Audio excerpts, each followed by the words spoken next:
você, cuidado comigo, que eu tenho o dom de falar coisas bonitas. Eu já destruí mais de 300 corações. Na festa da colheita você era mais bonita. Eu prometi pra Silvana que não iria aprontar. Ai, ai, foi na festa do Olá, caju. seja bem-vindo Ai, a mais um episódio do nosso podcast Mastiga e Fala, nosso segundo episódio. E hoje, né, depois de tanto tempo, estamos inaugurando equipamentos novos. Microfone, adaptador, filtro, essas coisas todas. Então estou um pouco mais lento aqui, porque estou me adaptando a todas essas tecnologias. Bom, vamos lá, né? O que eu trago dessa vez nesse episódio? Trago pautas, mas também trago, né, os nossos quadros de sempre. Então, para esse episódio do nosso mês de outubro, né, acho que passou uns quase 3 meses entre um episódio e outro. Desculpa até pela demora, mas com demanda de faculdade, vai e volta, né, porque eu já disse, moro em 2 cidades ao mesmo tempo, então fica um pouco difícil. Começando a pauta de hoje, do nosso podcast Mastiga e Fala, onde o foco do nosso podcast é falar sobre comida afetiva, ou cultura alimentar, ou comida de afeto. Nós vamos ter agora vários assuntos, então não vai faltar mote para a nossa conversa.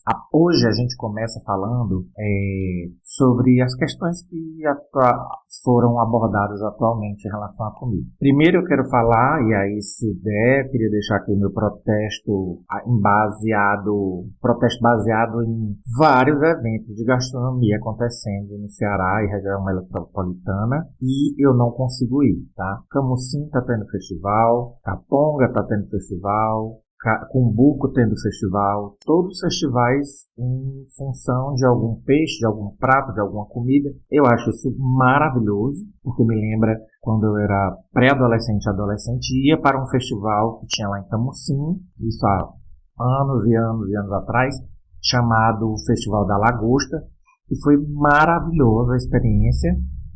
Infelizmente esse festival não tem mais, porém está se reinventando com outros festivais lá em Camusim, tá? E aí, outro fato importante que me causou muita vergonha foi uma empresa de cosméticos ter lançado um produto à base de caju e a equipe de marketing foi fazer uma cena, uma gravação com a Grazi Massafera e que retirava o caju do pé. Porém, o caju estava pendurado pela castanha e a árvore que estavam usando era uma árvore de cerejeira ou era de amora, alguma coisa assim. Ou seja, não era um cajueiro. E o caju não se tira pela castanha, né, minha gente? O fruto, na verdade, é a castanha e a parte carnuda, suculenta, né, é o pedúnculo, chama pedúnculo, e é essa parte que fica presa ao galhinho, e esse galho é que fica preso a demais galhos e folhas do cajueiro, né? E o cajueiro ele é bem característico pelo formato e pelas folhas, e eu sei que essa empresa de cosméticos, a L'Occitane, pagou um mico porque virou agora meme e várias pessoas fazendo chacota, e eu acho pouco, no bom cearense, acho pouco eles terem feito isso, porque foram mexer com um fruto que é símbolo de uma cultura, né? Uma cultura alimentar de um estado, na verdade de vários estados, né? Piauí reivindica que a cajuína é deles e que a gente não faz cajuína, que a gente faz refrigerante, a gente faz cajuína sim, viu, Piauí? Mas amamos você, Piauí, amamos sua cajuína também, mas amamos a nossa cajuína também, tá bom? E a cajuína, para quem não conhece, a gente pode até depois fazer um especial sobre caju e cajuína, que eu adoro caju. É uma bebida feita a partir do suco do caju, filtrado. Depois ele passa por um processo de clarificação, que é um cozimento, né? A garrafa de vidro já é vedada com a tampa, e aí vai para um processo de cozimento, onde os açúcares naturais do caju vão caramelizar e vai virar o que é a cajuína, tá? Naquele tom meio âmbar, tom de caramelo, como a gente já conhece. Ali é a cajuína. E é uma técnica feita em locais, sítios, né, que a gente conhece, é feita onde tem grandes plantações de caju, porque está sempre associada, né, a utilização do caju e cajuína. Assim como da castanha, né? A castanha tirada da sua pele, sua película, sua casca e torrada e salgada. Enfim, passamos para o próximo ponto, que é poder falar sobre um evento que vai ter lá na minha faculdade, e nós escolhemos esse ano falar sobre banana em conjunto com a pesquisa que está sendo realizada pela UFC, qual eu sou bolsista, tá bom? Essa pesquisa, ela vem desde um livro feito anteriormente, também veio esse livro a partir de uma pesquisa lá da UFC, com o professor Arimateia, e aí é uma pesquisa sobre comidas, alimentos e alimentações tradicionais do Nordeste, e esse ano focou para o Ceará, escolhendo a banana como protagonista. E a região do Maciço do Baturité é uma grande produtora de banana, tanto é que a maioria dos produtores fornece para toda a região, 90% da sua produção é fornecida para eles mesmos, né? São 13 municípios lá no Maciço do Baturité que consomem a produção local. 10% dessa produção vai para a Ceasa aqui de Fortaleza ou é vendida em outros locais.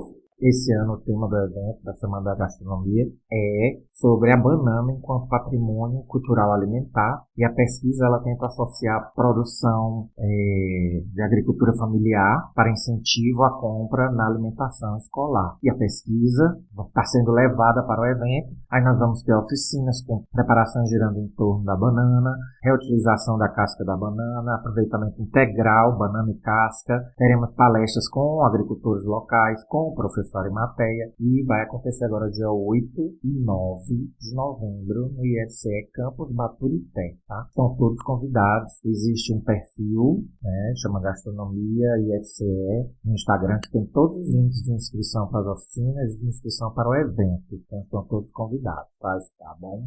Seguindo a nossa pauta, tá? Nós temos ainda que falar sobre o livro, foi a fonte de inspiração de lançamento desse podcast, que é o livro Ensaio sobre a Cozinha Afetiva. Tá, ainda estou lendo, sim, minha leitura é lenta, sim, mas não é lenta por preguiça, é lenta porque tem artigo, outros livros, escrever os trabalhos, então eu estou lendo no tempo livre, na cama já para dormir, tipo isso, tá? E aí tem coisas maravilhosas escritas por essa autora, né? E são coisas sensíveis, coisas muito bonitas que podem ser entendidas e ampliam o nosso pensamento sobre cozinha afetiva, né? Seguindo o nosso quadro, é para ler ou para comer? Vou ler um trecho do livro Ensaio sobre a Cozinha Afetiva, da autora Jane M. Gelucci, que inclusive notou o nosso podcast e fez uma publicação no seu Instagram. Beijo, Jane, muito obrigado. E eu acho que ainda vou continuar falando sobre o seu livro em alguns episódios, tá? Muito obrigado, um abraço. Vou ler aqui alguns trechos do livro dela que são muito bacanas. Falar sobre culinária afetiva e entender esse hábito diz muito sobre qualquer pessoa, seus caminhos, sua psique e ouso dizer, até mesmo sobre o futuro. E o que eu gosto nisso que a autora fala é sobre como a gente decide ver, quando a gente decide ver a nossa vida, a perspectiva da sociedade ou a nossa pequena bolha a partir daquilo que a gente come, do que faz para comer, a gente consegue ver muitas características e definições, né, do que somos, de quem somos, de onde viemos, por conta dessa perspectiva de que a cultura ela está extremamente associada à história, né? A história da família. Não sei hoje em dia por conta das tecnologias, né? Mas as famílias que ainda têm o hábito de fazer cadernos de receita, elas têm ali um processo da história da sua vida escrito naqueles cadernos através da receita. Do que eles comem, do que eles comiam, do que eles comerão e de quem vai continuar aquilo ali, né? É uma forma de perceber heranças de outro tipo de valor, que não é o monetário, mas são heranças sociais, né? Eu tenho um grande amigo que ultimamente estava fazendo uns testes baseados em receitas do TikTok e algumas foram muito bem feitas, até provei, mas outras ele conseguiu ver que não dava certo. E eu tinha dito que nem sempre receita de TikTok é garantia de sucesso, né? Porque você não sabe, o cara não diz medida, o cara não explica a técnica, assim como algumas pessoas no YouTube também. Então você meio que construir essa herança de receitas a partir do que viu na internet, óbvio, é um reflexo da sociedade, né? É um reflexo daquilo que nós estamos vivendo e das relações com as tecnologias. Mas você também pode pensar que você não está construindo uma coisa que é a sua cara, que é a sua identidade, né? Esse é um pensamento meu, tá? Tem outras frases aqui, tem outros momentos bonitos do livro, que a autora fala assim, bem curtinha essa frase, mas é muito bonita. Afinal, enquanto você se alimenta, haverá memória. E aí, porque é impossível, né? A gente não consegue ficar muito tempo sem comer, e aí, independente do que seja, a comida vai estar ali associada a algum momento. E eu concordo demais. Por exemplo, os registros que eu estou tendo na faculdade sobre alimentação, tem momentos, tem aulas teóricas sobre comida que eu tenho flashbacks, retornos a memórias que eu achava que eu tinha esquecido, que são incríveis. Assim como estou criando novas memórias com o que estou aprendendo, né, na faculdade. E também como eu estou lidando com a comida, né. Como, por exemplo, eu tenho que fazer comida no fim de semana, congelar e levar comida para a semana lá. Independente se tiver aula prática ou não, eu tenho que garantir lá meu almoço, né, porque eu tenho aula manhã e tarde, e aí eu almoço lá com isso que eu congelei, né, arroz, feijão, macarrão, proteína, e aí vai. E quando dá, tem um rapaz lá na própria faculdade que fornece saladas, né, prontas, já misturas para saladas, e eu peço a ele. Então, comida de imediato ali, né, aquela comida que está pronta, teve uma elaboração mínima, mas que está relacionada a minhas novas memórias dentro da faculdade, né. Então, é constantemente ligado ao alimentar-se e o criar memórias, né. Aí a autora, a Jane, ela, dentre as suas pesquisas, né, ela cita um trecho aqui de um autor americano, um antropólogo americano chamado Sidney W. Nix, né, que definiu e serviu como base para elucidar e sistematizar o ensaio, o livro dela, né, onde ele até diz, os adultos afetivamente poderosos, se referindo às pessoas que com o potencial de gostar de cozinhar, de fazer comida, são potencialmente poderosos, né, afetivamente poderosos. E aí o cara diz assim, o comportamento relativo à comida revela repetidamente a cultura em que cada um está inserido. Nossos filhos são treinados de acordo com isso. O aprendizado, que apresenta características como requinte pessoal, destreza manual, cooperação e compartilhamento, restrição e reciprocidade. É atribuído à socialização alimentar das crianças por sociedades diferentes. Os hábitos alimentares podem mudar inteiramente quando crescemos, mas a memória e o peso do primeiro aprendizado alimentar e algumas das formas sociais aprendidas através dele permanecem, talvez para sempre, em nossa consciência, como atesta a amada Madeleine de Proust, o caso mais famoso. No caso, ele fala do Proust, né, o filósofo, e essa Madeleine que ele cita é um doce. A Madeleine é um bolinho, né, que é usado de uma forma especial, e aí ela é colocada numa forminha que parece uma concha, e ela precisa ser assada em temperatura média, baixa, e ela cresce, algumas criam até um furinho no meio, e eles dizem até que é o cozimento ideal. Então é uma iguaria da confeitaria, e o Proust era apaixonado por essa Madeleine, né? Eu gosto muito da forma que a autora escreve, porque ela escreve mantendo essa gostosura de lembrar das questões afetivas e daquilo que está associado à alimentação. É uma escrita muito boa, uma escrita muito confortável. É um livro como se fosse aquela sopa de vó quando a gente está gripado, sabe? E aí, querendo ou não, né? A gente falou em vó, acabo que vou também entrar em outro assunto. Eu acho que eu prometi no episódio passado falar sobre a minha avó, né? Porque foi com ela que eu tive grandes experiências de sabor, grandes experiências de comida, e principalmente comida afetiva. E eu havia dito, né, no outro episódio que ia falar sobre uma torta muito famosa que ela tinha entre os netos, principalmente. Os netos às vezes até brigavam para ver quem conseguia comer mais de 1 ou 2 pedaços. Era uma torta que era servida no Natal, normalmente, Natal ou Ano Novo, né? Onde todo mundo se reunia lá na casa dela, e aí as filhas levavam pratos, né? Mas o prato famoso era a torta de biscoito. A tia Volix tinha uma cenoura e beterraba agridoce, muito boa, adoro. A tia Isabel tinha o salpicão, riquíssimo salpicão, também famosíssimo. A tia Teresa era expert do arroz com passe, sim, o arroz com uva passe eu adoro. E a vovó tinha na sobremesa essa torta de biscoito. E tinha lá essa versão dela, né? E o toque de muito doce. Eu lembro que ela usava o açúcar e leite condensado. Então tem noção de quanto essa torta era doce, né? Mas mesmo assim era um sucesso. Um sucesso. Os netos brigavam para poder comer mais. E aí eu trouxe hoje, primeiro, o meu relato, que eu usei lá na aula, né, do professor, que a gente tinha que fazer um relato sobre, e aí a gente tinha que ler esse relato para associar a comida de afeto, né? No caso, o professor estava abordando a culinária de papel, que é esse processo histórico dos cadernos de receita que eu citei agora há pouco, tá? E pedi para a gente contar a história dessa comida afetiva, dessa comida especial, e eu trouxe a da vovó, que é essa torta de biscoito. Então eu vou ler para vocês, tá, o texto e vou comentar mais. E claro que no próximo quadro, né, que é a comida gostosa, vai ser a receita dessa torta de biscoito.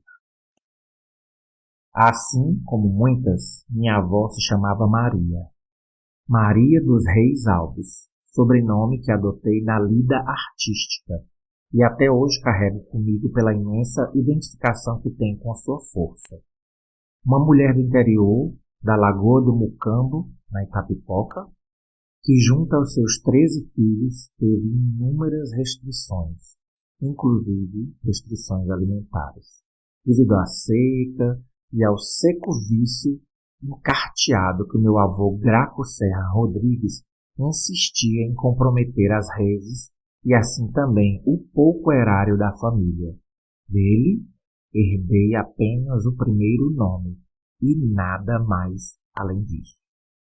Maria dos Reis, conhecida também como Resila, teve seu tempo de arribação para Fortaleza, junto das filhas.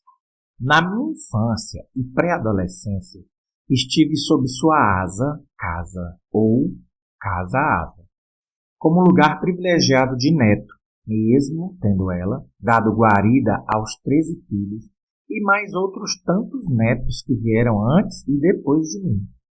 Entre os meus primos, irmãos, tios e tias, eu era o neto predileto, isso era nítido. Também pudera.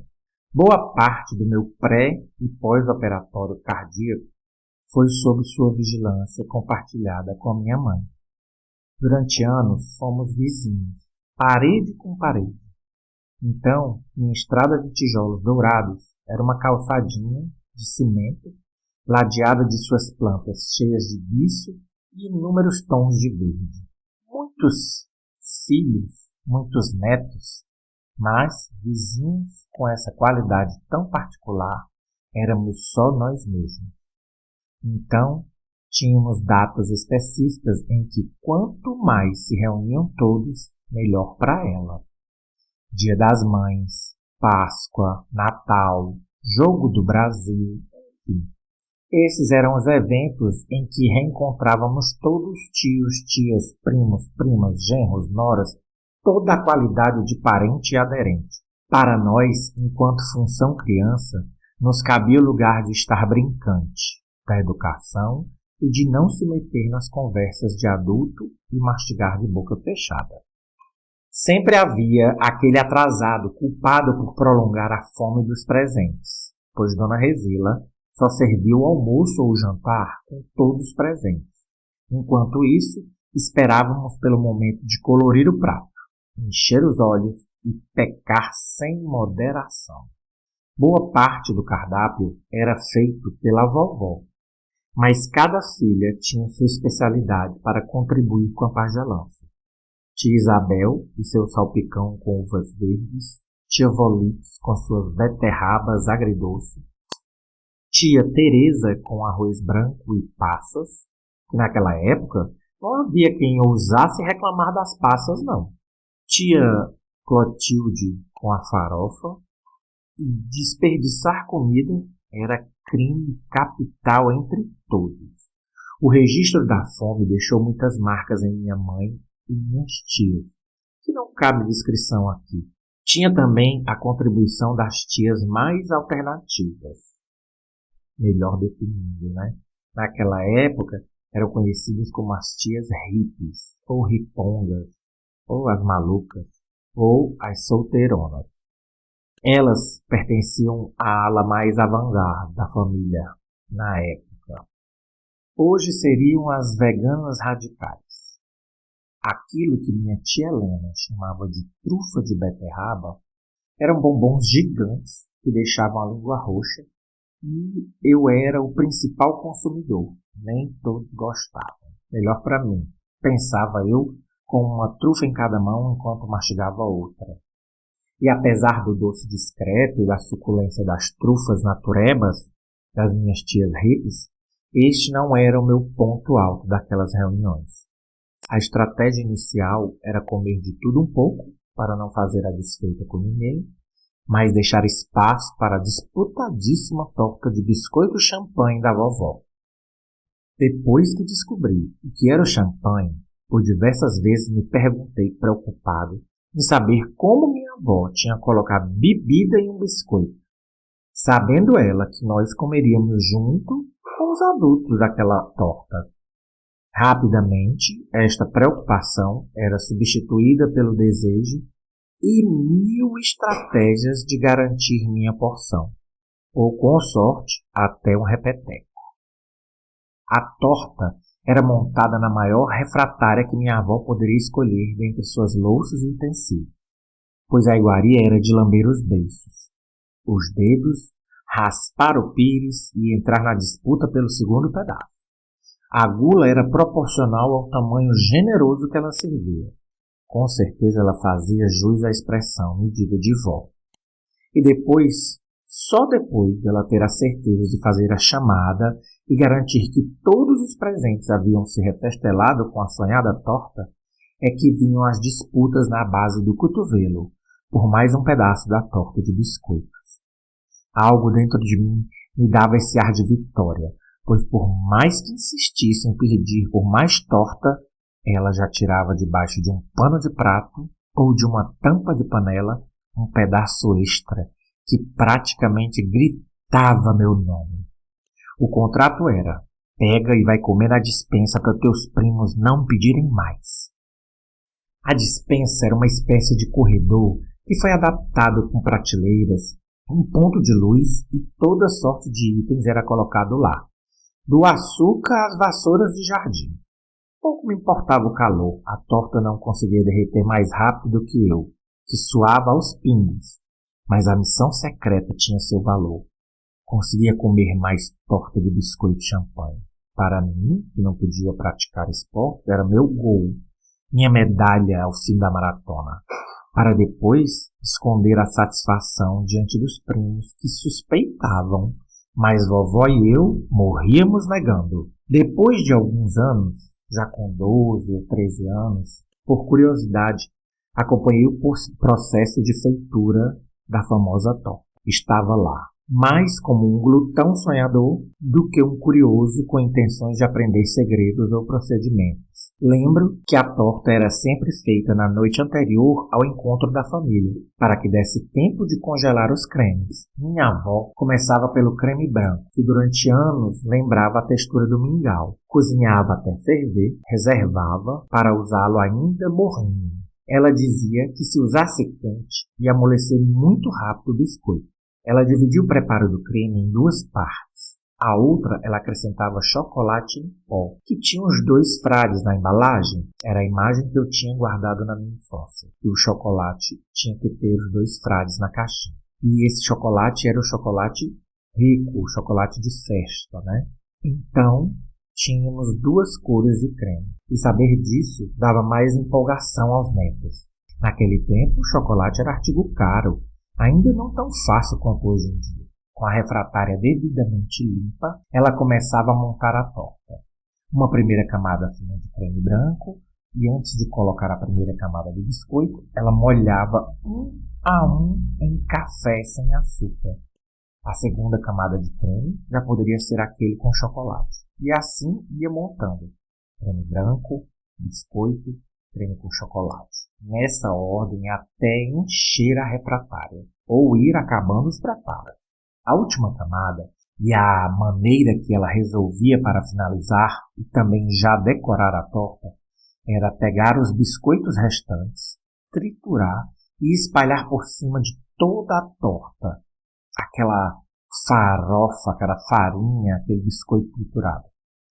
Mas o triturar contava com o método mais comum e rudimentar que estava ao seu alcance. Colocar os biscoitos enrolados no pano de prato e bater com um martelo de amaciar carne, até ter certeza que havia uma quantidade considerável de farelo e que não sobrasse nenhum biscoito vivo para contar a história. Para finalizar, ela sempre tirava de algum lugar mágico alguns bombons. Na época, os sonhos de valsa eram os bombons mais chiques da época. Bombons, sonhos de valsa, artigo de luxo, picava e espalhava por cima da torta. Depois de um tempo, quando as condições financeiras não foram as mais favoráveis, vovó trocou o biscoito champanhe por biscoito maisena, um tipo compridinho, que lembra bem de longe a silhueta de um biscoito champanhe. E para ajudar no contraste de sabores, os farelos de biscoito que iam por cima foram substituídos por farelos de bolacha creme cracker, que ela ainda levava ao fogo em uma grande frigideira para torrar. Ela também triturava, fazia os farelos da creme cracker e torrava numa frigideira grande, numa caçarola, e isso ganhava um novo sabor que, somado ao doce dos cremes, fazia a combinação perfeita. Vovó tinha uma relação exagerada com o leite condensado e quase sempre colocava mais do que a receita pedia, deixando assim a torta mais doce. Então, para não abrir mão do leite condensado extra, ela mudou a cobertura da torta para o farelo de bolacha e de quando em vez colocava os bombons picados. Dona Resila tinha seus cadernos de receita, com recortes de caixas e de rótulos de produtos com inúmeras indicações e receitas diferentes. E era possível ver no topo das páginas, em letras garrafais, escrito assim: deu certo, quando a receita tinha aprovação do seu público específico, nós, os familiares. De modo que a receita que trago aqui, com certeza, passou por modificações que só vovó, seus cadernos e as finanças entenderam com o passar dos anos. Confesso que ler esse texto de novo, inclusive é a segunda vez que eu leio esse texto depois que eu escrevi, porque para escrever não foi sofrido de triste, mas de muita saudade, muita emoção. Eu tive uma relação com a minha avó muito próxima. Eu lembro durante muito tempo que eu só comia o feijão da minha avó e que eu só tomava a sopa de feijão com macarrão da minha avó. Por inúmeros motivos, Numa próxima vez eu conto sobre isso, a gente pode até conversar um próximo sobre comida de hospital. Eu passei um bom tempo no hospital por conta da cirurgia cardíaca, aos 4 anos de idade, então eu enjoei de sopa, Mas se tiver eu tomo, tem isso não. Mas sou do time que diz que sopa não é janta. E aí eu só conseguia comer a sopa de feijão com macarrão da minha avó. Então lembrar disso tudo, escrever isso tudo de uma forma mais delicada, mexe muito comigo, me deixa um pouco saudosista e carente. Mas enfim, e é isso que é bacana perceber do quanto a comida refaz essas relações através da memória, E quanto isso é importante. E eu espero que vocês que estejam ouvindo consigam lembrar de alguma comida, algum momento, alguma troca, para que vocês possam, inclusive, colaborar aqui com o nosso podcast Mastiga e Fala. Que vocês possam mandar suas receitas, mandar seus relatos, ou então mandar um áudio no meu WhatsApp, contando a história. Eu posso colocar aqui o áudio na íntegra, posso reescrever a história, não tem problema. Vai ser um prazer falar sobre comida afetiva. com quem quiser colaborar. Eu quero agora começar e estrear o quadro Comida Gostosa. Ela me falou que eu sou um gato, esperou a noite toda para eu me aproximar. Chegou junto e pediu meu contato, desse jeito eu peço a beça. E a ideia desse quadro de Comida Gostosa é descrever aqui uma receita, e por que não usar hoje a receita da torta da minha avó, né? Porque do jeito que eu falei dela aqui, né? Eu acho que ela merece ser mencionada enquanto receita, tá? Então, vamos lá. Prepara aí, anota os ingredientes. Conforme eu vou falando, você pode ir pausando e anotando. Depois eu posso deixar a receita no nosso Instagram, no Mastiga e Fala. Vou deixar a receita, a descrição, vou deixar uma foto com a minha avó, vou deixar uma foto lá da torta, e aí vocês vão poder ter ideia. Ai, ai, foi na festa do caju. 2 caixas de leite condensado. Na época da minha avó era lata, hein? 2 ovos grandes. 1 colher de sopa de amido de milho, ou a famosa maisena, né? 1 caixa de creme de leite, que naquela época também era lata e tinha que tirar o soro da lata. 1 litro de leite. Meia xícara de chocolate em pó. 2 pacotes de biscoito champanhe. E aí, diga-se de passagem que na época o pacote de biscoito champanhe ele vinha em torno de 12 biscoitos. Hoje os pacotes são menores, acho que eles vêm 6 ou vêm 8. Mas eram 12 biscoitos no total, tá? Então, se são 2 pacotes, eram 24 biscoitos champanhe. 1 xícara de café sem açúcar, já o café coado, pronto. E 5 unidades de bombom sonho de valsa. E aí o bombom pode ser o que você quiser. Vamos ao preparo dessa comida gostosa. No liquidificador, coloque as gemas, o amido, o leite condensado e o leite de vaca. Bata bem, para garantir a mistura de todos os ingredientes. Depois de batido no liquidificador, coloque em uma panela e leve ao fogo. Mexa até levantar fervura. Você vai ver que o creme vai engrossar, mas ele precisa estar bem grosso, tá? Ele precisa ferver bastante e ele vai mudar de textura e você não pode parar de mexer para não grudar no fundo, não queimar e não ficar as pelotas de creme. Já deixa tudo separado, porque quando o creme sai do fogo, você vai usar ele ainda morno, tá? Deu ponto de fervura, de espessura, separa, divide em 2. E uma das partes você acrescenta o chocolate e mistura bem, para garantir que o chocolate vai ficar bem homogêneo nessa metade do creme. E em uma refratária, faça as camadas com biscoito molhado no café. Então, o que você faz? Você não vai deixar o biscoito de molho lá no café, não. Você vai pegar a refratária que você vai fazer tudo e aí você vai montar creme branco, creme com chocolate, aqui uma bandejinha com café derramado, que é para você botar o biscoito, vira de um lado, vira de outro e já vai para a refratária ou já vai para a forma que você quer. Então, você faz aí uma camada fina de creme e aí depois molhando o biscoito sem duplo sentido, né? Sem segundas intenções. Você vai molhar o biscoito no café e vai montar na refratária. E aí vem com a camada de chocolate. Vai com calma nessas camadas, que é para você poder intercalar bem, tá? E aí na refratária, faça as camadas com o biscoito molhado no café e o creme morno. Uma de biscoito, outra de creme. Lembrando de ser intercalando com o creme de chocolate, tá? Ao finalizar todo o creme, tudo, acabou tudo. Eu vou fazer até encher a borda, chegava na borda da refratária. Então, por último, né, na última camada de creme, você vai pegar os biscoitos que sobraram e aí você vai quebrá-los todos, picá-los todos. Minha avó, como eu disse, né, metia ali no pano de prato e martelava até chegar no pó. Passa esse pó de farelo ali de biscoito por cima e os bombons ela picava, não muito graúdo, não muito pequenos, né, ela picava e aí ela espalhava em cima da torta. Esperava a torta ficar em temperatura ambiente e congelador ou freezer. Sim, congelador ou freezer. Ela servia ele bem gelado mesmo. Uns blocos bem grossos, tá? Você pode fazer assim, para garantir que também não vai pingar água na torta, né? Para não perder a qualidade ali do farelo.